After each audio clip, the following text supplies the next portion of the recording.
اللہ الرحمن الرحیم۔ تسیر المنطق کے سبق نمبر پنجم کی تمرین میں خوش آمدید۔ سبق نمبر پنجم کے اندر ہم نے دلالت لفظیہ وضعیہ کی 3 قسمیں پڑھی تھی: دلالت مطابقی، دلالت تضمنی اور دلالت التزامی۔ آج کے سبق میں اسی سبق سے متعلقہ کچھ سوالات ہیں جن کو ہم ایک ایک کر کے حل کریں گے۔ سوال آپ دیکھ لیں: اشیائے ذیل میں دال اور مدلول لکھے جاتے ہیں، ان میں دلالت کی قسمیں بتاؤ۔ یہ کل 7 ہیں، بلکہ 1 2 3 4 5 6 7۔ ان 7 کے اندر آپ نے دال بتانا ہے اور مدلول بتانا ہے، بلکہ وہ تو لکھے ہوئے ہیں دال مدلول۔ دلالت آپ نے بتانی ہے کہ کون سی دلالت ہے۔ پہلے کی طرف چلتے ہیں۔ پہلے نمبر پر ہے نابینا اور آنکھ۔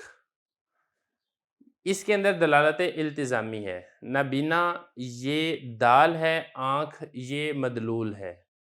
نابینا دلالت کرتا ہے آنکھ کے اوپر، اور آنکھ یہ اس کا وصف لازم ہے نابینا کا۔ تو نابینا کی دلالت آنکھ کے اوپر، یہ دلالت التزامی ہے۔ یہاں پر سوال ہی پیدا ہوگا کہ نابینا آنکھ، اس کا کیا تعلق ہے؟ نابینا کی تو آنکھیں ہوتی ہی نہیں ہیں، تو نابینا سے آنکھ پر کیسے دلالت ہو رہی ہے، یہ سمجھنا بڑا ضروری ہے۔ دیکھیں، عربی کا ایک محاورہ ہے، تعرف الاشیاء بازدادها، کہ چیزوں کی پہچان اس کی ضد کے ساتھ ہوتی ہے۔ آپ نے اگر مٹھاس کو پہچاننا ہے کہ مٹھاس کس کو کہتے ہیں، تو جب تک آپ کو کھٹاس کا نہیں پتہ ہوگا آپ مٹھاس کو نہیں پہچان سکتے۔ اگر آپ نے دن کو پہچاننا ہے کہ دن کس کو کہتے ہیں، تو اس کے لیے ضروری ہے کہ آپ کو رات کی بھی پہچان ہو۔ جب آپ کو رات کی پہچان ہوگی تو اس کی ضد دن کی پہچان آپ کو خود بخود ہو جائے گی۔ تو یہ چیزیں ہوتی ہیں کہ کھٹاس کی پہچان مٹھاس سے ہوتی ہے۔ اسی طرح نابینا، جس کی آنکھیں نہ ہو، جب تک آپ کو آنکھوں کا نہیں پتہ ہوگا تب تک آپ کو نابینا کا پتہ نہیں چلے گا۔ تو نابینا کی پہچان کے لیے ضروری ہے کہ آپ کو آنکھوں کا پتہ ہو، یا ہم یہ کہیں کہ آنکھوں سے آپ کو نابینا کا پتہ چلے گا۔ تو یہ دونوں ایک دوسرے کو لازم ملزوم ہیں۔ اب یہاں پر آپ یہ دیکھیں، جو نابینا کے لیے آنکھیں ہیں، نہ تو اس کا کل ہے، کیونکہ نابینا کی تو آنکھیں ہوتی نہیں، نہ ہی یہ اس کا جز ہے، اس کا کوئی جز بھی آنکھیں نہیں ہوتی، بلکہ ایک خارجی ایک وصف ہے جو ایک اس سے زائد چیز ہے، لیکن خارج ہونے کے ساتھ ساتھ اس کو لازم ہے کہ جب بھی آپ نابینا بولیں گے آنکھوں کا تصور آپ کے پاس خود بخود آئے گا۔ تو ہم یہ کہیں گے کہ یہاں پہ دلالت التزامی ہے، نابینا دال ہے، آنکھیں مدلول ہیں، نابینا لفظ کی دلالت ہو رہی ہے آنکھوں کے اوپر، تو یہ دلالت التزامی ہے۔ اسی طرح لنگڑا اور ٹانگ، لنگڑا دال ہے اور ٹانگ اس کی مدلول ہے۔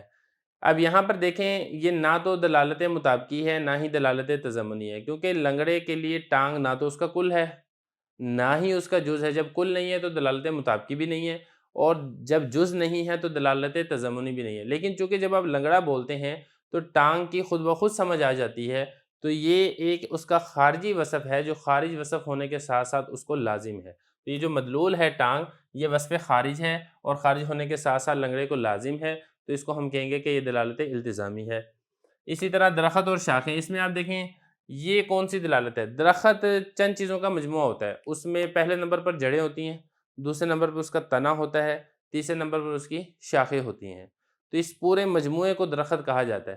اب درخت بول کر اس کی شاخیں مراد لینا یا درخت کی دلالت شاخوں کے اوپر ہونا، یہ لفظ کی دلالت اپنے معنی موضوع لہو کے کل پر تو نہیں ہو رہی، کیونکہ کل تو ساری چیزیں ہیں، اس کے ایک خاص جز کے اوپر ہو رہی ہے جو کہ اس کی شاخیں ہیں۔ تو ہم یہ کہیں گے کہ یہاں پہ درخت دال اور شاخیں مدلول، اور یہ دلالت تضمنی ہے، کیونکہ یہاں پر لفظ کی دلالت اپنے معنی موضوع لہو کے جز کے اوپر ہو رہی ہے۔ تیسری مثال دیکھیں، نکٹا اور ناک۔ نکٹا یعنی جس کی ناک کٹی ہوئی ہو۔ اب نکٹے کے لیے جو ناک ہے، نہ تو اس کا کل ہے کیونکہ اس کی تو ناک ہوتی ہی نہیں، نہ ہی اس کا جز ہے کیونکہ اس کی ناک ہے ہی نہیں، بلکہ یہ کیا ہے؟ یہ ایک خارجی وصف ہے جو کہ اس کو لازم ہے، کیونکہ جب بھی آپ نکٹا بولیں گے تو نکٹے کی سمجھ اس وقت تک نہیں آپ کو آئے گی جب تک ناک کا تصور آپ کے ذہن کے اندر نہیں آئے گا۔ تو یہ دلالت التزامی ہے۔ اس کے بعد اب 5ویں نمبر پر ہے ہدایہ کتاب الصوم۔ ہدایہ یہ فقہ حنفی کی بڑی مشہور ترین کتاب ہے جس میں فقہ حنفی کے مسائل ہیں۔ اب اس کے اندر تو مختلف مسائل ہیں، مختلف اس کے اندر مجموعے ہیں کتابوں کے، تو اس میں کتاب الصوم یعنی جو روزے کے مسائل ہیں۔ اب ہدایہ پوری کتاب بول کر کتاب الصوم کے اوپر اس کی جو دلالت، یہ لفظ بول کر اپنے معنی موضوع لہو کے جز کے اوپر دلالت ہے، کیونکہ اس کے کل میں تو سارے کے ساری کتابیں ہیں، سارے کے سارے اجزاء ہیں، کتاب الحج بھی ہے، کتاب الزکوٰۃ بھی ہے، وغیرہ وغیرہ۔ لیکن جب صرف کتاب الصوم کے اوپر دلالت ہوگی تو یہ لفظ کی دلالت اپنے معنی موضوع لہو کے جز پر دلالت ہے، جز پر دلالت ہونے کی وجہ سے ہم کہیں گے کہ یہ دلالت تضمنی ہے۔ اسی طرح ہدایت النور مقصد اول، یہ بھی کتاب ہے ہدایت النور، اس کے بھی کچھ چیپٹر ہیں، کچھ ابواب ہیں. پہلے چیپٹر کا نام مقصد اول ہے.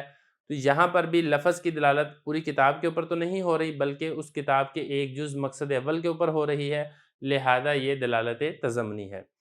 اور اسی طرح چاقو اس کا دستہ. اب چاقو کے متعلق یہ والی بات پہلے گزری تھی کہ چاقو کے دو اجزاء ہوتے ہیں، ایک اس کا دستہ ہوتا ہے، دوسرا اس کا پھل ہوتا ہے جہاں سے کاٹا جاتا ہے.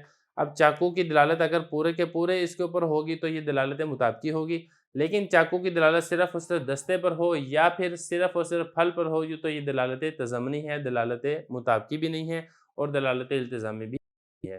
یہاں تک ہمارا 5واں سبق مکمل ہو گیا ہے. اس کے بعد ہم انشاءاللہ 6واں سبق شروع کریں گے.